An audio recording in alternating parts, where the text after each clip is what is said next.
Welcome back. You are listening to the home of forbidden romances. Prepare yourself, because tonight's story will leave you breathless. The gunshot didn't kill me, but the silence that followed shattered my soul more effectively than any bullet ever could. I woke to the rhythmic, suffocating beep of a heart monitor and the scent of sterile lilies, the kind used to mask the smell of decay at funerals. My eyelids felt like lead curtains, heavy and rusted shut. When I finally forced them open, the light was blinding, a harsh white assault that forced a groan from my parched throat. I tried to lift my hand to shield my eyes, but my limb refused to obey.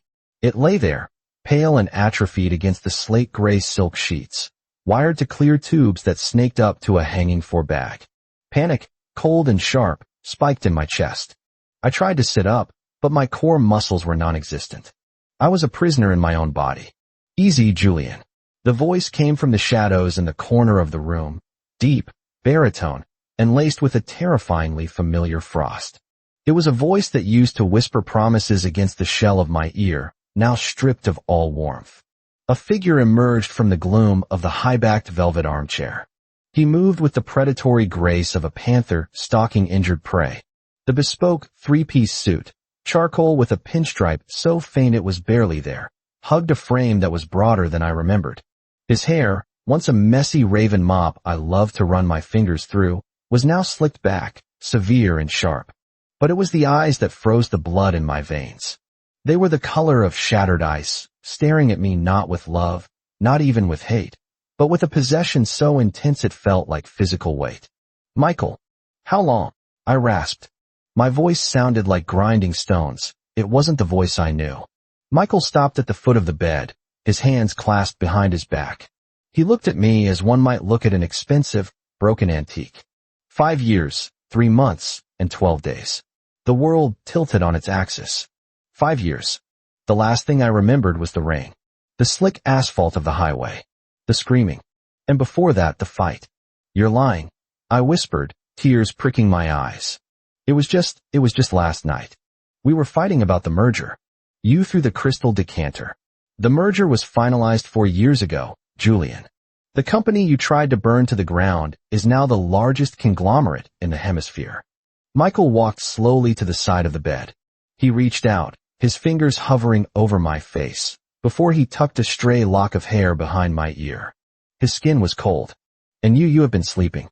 Like a prince in a fairy tale, waiting for a kiss that never came." There was no kindness in his touch. It was a check of inventory. "Why?" I choked out. "Why am I here? Why didn't you let me die?" Michael's jaw tightened, a muscle feathering beneath the skin. "Because death is an escape. And you, my dear Julian, do not get to escape me. Not after what you said." The memory hit me then, a jagged shard of glass in my mind. The fight. It hadn't just been about business. It had been about us. About his control, my rebellion, and the toxic, consuming fire that we mistook for love. I had screamed it at him, standing in the doorway of our penthouse, drenched in rain, keys in hand.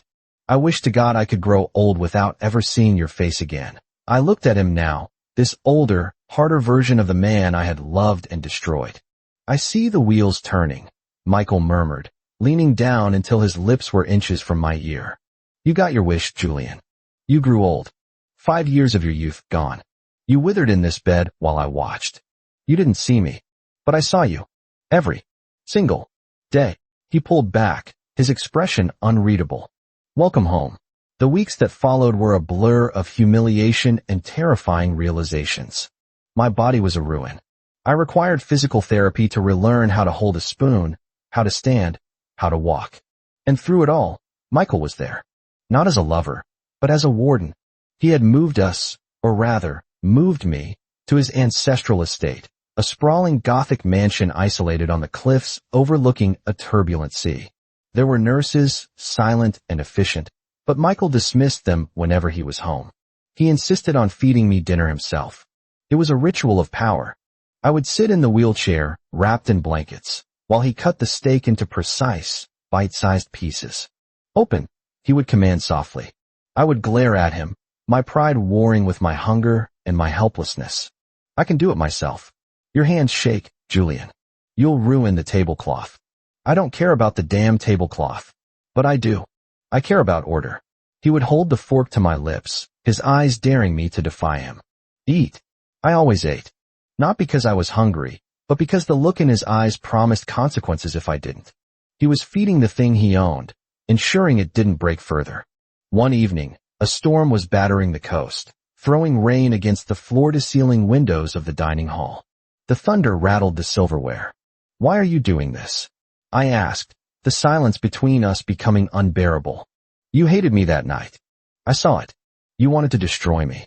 Michael took a sip of his red wine, the liquid dark as blood in the crystal glass. Hate is a passionate emotion, Julian. It implies I care. What I feel for you now is obligation. Bullshit, I snapped. You don't keep an ex-lover on life support for 5 years out of obligation. You're the ruthless CEO of Valerius Corp. You cut deadweight. That's your motto. Michael set the glass down with a sharp clink. He stood up and walked around the long table. The sound of his dress shoes on the marble floor echoed like gunshots. He stopped behind my wheelchair, his hands gripping the handles. You aren't deadweight, Julian, he whispered, leaning down. You are my reminder. Of what? Of the price of betrayal. He spun the wheelchair around so fast I gasped. He marched me out of the dining room, down the long, shadow-drenched corridor, and into the east wing, the library. He pushed me to the center of the room and pointed to a portrait hanging above the fireplace. It was covered in a white sheet. Do you remember why we fought, Julian? Really remember. I frowned, my head aching. The amnesia was like a thick fog, parting only in patches. The merger. I wanted to sell my shares to the Kovacs group. You said it was treason. You didn't just want to sell, Michael corrected, his voice dropping to a dangerous growl. You gave them the encryption keys to our internal servers. You sold me out, Julian. For what? For independence? For spite? I felt suffocated. I shouted, the memory resurfacing with violent clarity. You controlled everything. What I wore, who I spoke to, where I went. I wasn't your partner, Michael. I was your favorite possession. I wanted to hurt you. And you did, he said simply. He walked to the fireplace and ripped the sheet off the painting. I gasped. It was a painting of me. But not the me of 5 years ago. It was a painting of me sleeping in the hospital bed. In the painting, I looked peaceful, ethereal, surrounded by machines that looked like metallic angels. But in the corner of the painting, painted in dark, chaotic strokes, was a figure sitting in a chair, head in hands. Weeping. I painted this, Michael said, his back to me. Year 3. The doctors told me to pull the plug. They said your brain activity was minimal. They said you were a vegetable. My heart hammered against my ribs. And I fired them. I hired new doctors. I built a private facility in this house. I spent $40 million keeping your heart beating. He turned to face me. Because you don't get to leave until I say you can.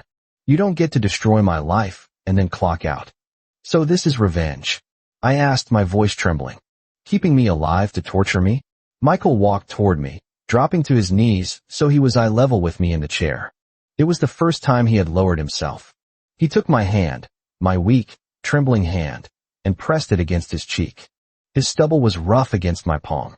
Torture, he murmured, closing his eyes. Julian, look at me. I looked. For the first time, the mask of the cold CEO slipped. Underneath, I saw exhaustion. I saw a man who had aged 10 years and 5. I saw the gray at his temples I hadn't noticed before. I kept you alive, he whispered, his voice breaking. Because the thought of a world without you in it, even a world where you hate me, was impossible to survive. The revelation hung in the air, heavy and suffocating. This wasn't just power. This wasn't just revenge. This was a twisted, mangled, desperate love. He had kept his enemy alive because his enemy was also his soulmate. You're sick, I whispered, but I didn't pull my hand away. We both are, he replied, opening his eyes. The ice was melting, revealing a dark, churning ocean beneath. You tried to kill us to get away. I refused to let you go. We are bound, Julian. By blood, by money, and by this thing between us. The dynamic shifted after that night. The coldness didn't vanish, but it transformed. It became a heated, charged tension. I began to push myself in physical therapy. I wanted to walk, not to escape. I realized with a sinking feeling that I didn't want to escape anymore, but to stand on equal ground with him. 3 months later, I stood in the solarium, holding onto the back of a chaise lounge. My legs shook, but they held. Michael walked in. He stopped dead in the doorway. He was holding a tablet, likely reviewing quarterly earnings, but he let it drop to his side, forgotten. "You're standing," he said. "I am." I turned to face him, leaning heavily on the furniture. "I'm not an invalid anymore, Michael." He crossed the room in 3 long strides. He stopped inches from me, his hands hovering at my waist, ready to catch me if I fell. "You should sit. You're straining." "I'm done sitting." I looked up into his eyes. I remember everything now. The fight. The keys. The crash. And I was wrong to sell the keys. I was angry, and I wanted to bleed you. I took a breath. "But you were wrong too. You caged me. I protected you," he argued, his hands finally gripping my waist, his thumbs digging into the soft fabric of my sweater. "The world eats people like you, Julian. You are too bright, too reckless. I built walls to keep the wolves out." "You were the wolf, Michael," I said softly. He flinched. "Perhaps." He moved to pull away, to retreat behind his mask, but I let go of the chaise lounge and grabbed the lapels of his jacket. My legs buckled immediately. Michael caught me. He swept me up into his arms effortlessly, holding me against his chest. I could feel his heart hammering, a rapid, chaotic rhythm that betrayed his calm exterior. "Put me down," I said, but I didn't mean it. "No." He carried me out of the solarium and up the grand staircase. He didn't take me to my room, the sterile suite with the hospital bed. He took me to the master bedroom. He kicked the door shut and laid me on the massive bed. He hovered over me, his hands pinning my wrists to the pillows. "You wish to grow old without seeing me," Michael said, his voice ragged. "Do you still wish that?" I looked up at him. The man who had spent a fortune to keep my heart beating. The man who had painted me while I slept because he couldn't bear to forget my face. The man who had undoubtedly destroyed the Kovacs group for touching me. "No," I breathed. "I take it back." Michael let out a sound that was half groan, half sob, and crashed his lips onto mine. It wasn't a gentle kiss. It was war. It was 5 years of silence, anger, grief, and longing colliding in a single moment. He kissed me like he was drowning and I was oxygen. I kissed him back with equal desperation, my fingers tangling in his hair, pulling him closer. "You are mine," he growled against my mouth. "If you ever try to leave me again, I will burn the world down to find you. Do you understand?" "Threats, Michael." I panted, arching into his touch. "You really haven't changed. Promise me," he demanded, biting my lower lip. "I promise," I whispered. "I'm not going anywhere." Recovery was not a straight line. There were days when my legs failed me, and I would find myself weeping in frustration on the floor. On those days, Michael would be there. He wouldn't offer empty platitudes. He would simply sit on the floor with me, pull me into his lap, and read aloud from the company reports until I calmed down. There were days when the anger returned. When I would scream at him for his controlling nature, for the security detail that followed me even into the garden. "I am not a prisoner." I would shout. "You are a target," he would roar back. "The Kovacs remnants know you're awake. They know you're the weakness. So let them come. I can handle myself. You couldn't handle a slippery road, Julian. How will you handle a hit squad?" But these fights were different. They ended not with me driving away, but with us exhausted, sitting on opposite ends of the couch, sharing a bottle of whiskey. One evening, a year after I woke up, we attended a gala. It was my first public appearance. I walked with a cane, a sleek, black ebony stick with a silver handle that Michael had commissioned. The whispers started the moment we entered the ballroom. The sleeping prince, the resurrection, Valerius's weakness. I felt the eyes on me, judging my limp, judging the scar near my hairline. My grip on the cane tightened. Michael's hand settled on the small of my back. Heavy, possessive, grounding. "Head up," he murmured in my ear. "Let them look. Let them see that you survived." "They're looking at the cane," I muttered. "They are looking at the man who brought Michael Valerius to his knees," he corrected. "Do you know what they call you in the boardrooms now?" I looked at him.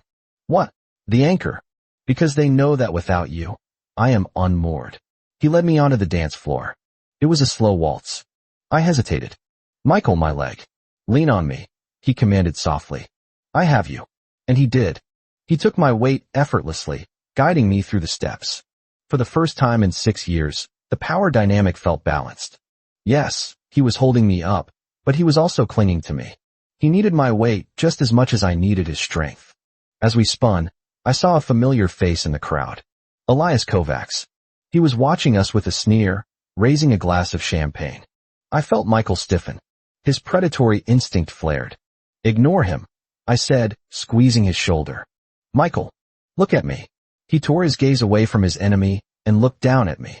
"You didn't keep me alive to fight them," I said. "You kept me alive to live with you. So live with me. Right now." Michael's expression softened, the ice completely gone. "You're right." He ignored Kovacs. He ignored the press. He pulled me closer, burying his face in the crook of my neck right there in the middle of the ballroom. "I love you," he whispered, the words muffled against my skin. It was the first time he had said it since the accident. "I know," I replied, closing my eyes and letting the music wash over us. I know. The fight had been ugly. The silence had been long. But as we grew old, just as I had once cursed us not to, I realized that the wish had been foolish. Seeing his face, lined with age and worry and fierce, terrifying love, was the only thing I ever wanted to see again. And that is how the viper tamed the wolf, by realizing he couldn't survive without the pack. If you enjoyed seeing Michael burn the world down just to keep Julian safe, destroy that like button. And tell me in the comments, would you forgive a husband who kept you captive to save your life? Or is freedom worth dying for? I'll be reading your answers. Subscribe for the next chapter. Until then.